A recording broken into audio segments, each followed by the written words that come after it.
Hey guys, I'm Sarah Bowden and I'm doing my presentation on Jean-Jacques Rousseau, is how it says it to pronounce his name. Jo was actually born on June 28th in 1712 to Isaac and Suzanne.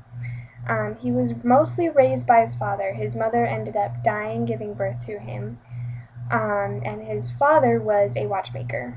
But his father also loved reading books. He loved philosophy and Greek, and so Jean grew up with a dad teaching him how to read and to study and learn.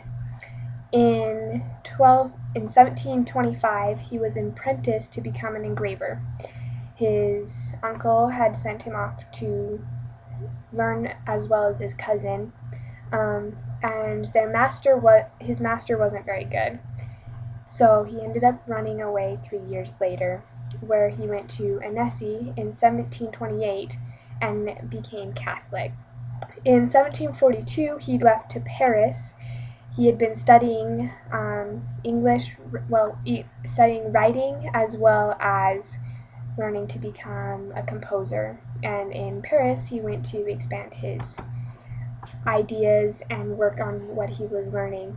In 1745, he returned to his hometown, where he met and married Thérèse Levasseur, who became his wife for the rest of his life.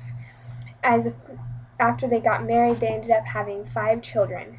But because he wasn't making enough money as a writer, they gave up all of their children to an orphanage when they were babies. Jean felt like that was the best way for his children to get a good education without him and a better success at life in general. It was not uncommon at that time, during that time period, to end up giving up your children to an orphanage or to the government so that they would have a better chance at life.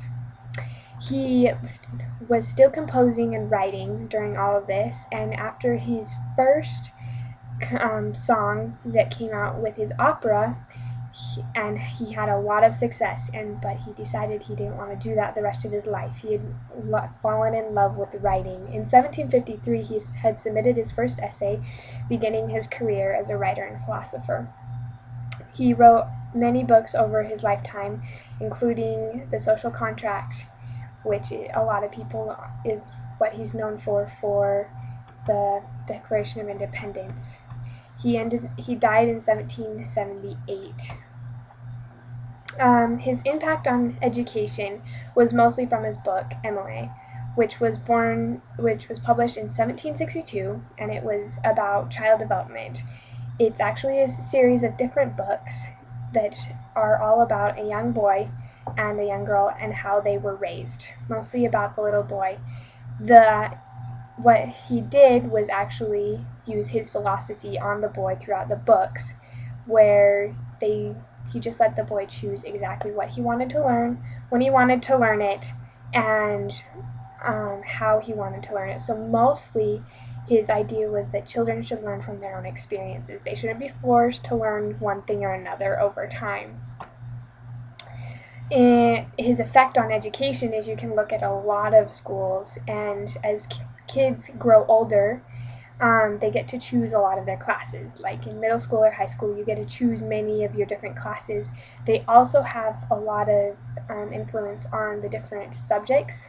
There's a lot more variety than there has been in the past hundreds of years for children to learn. It's not just math and literature, it's actually, you can learn dance, music, all the different sorts of things.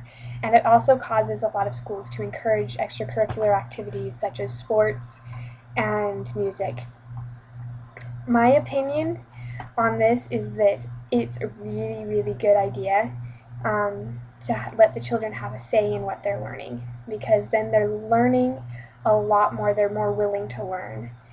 But I don't think they need to completely choose that on their own. They should be guided. Children don't know what's out there after school, and so there should be some guidance in what they learned. And you can see that a lot through our school system. In kindergarten and first grade, they don't get to choose a lot of what they learn, but as they grow older, they get to choose more and more. So I think there needs to be a balance, which I feel like our school system does pretty well. of guidance and free choice for what the children are learning in school. Thank you for listening to my presentation, and I hope you all have a good night.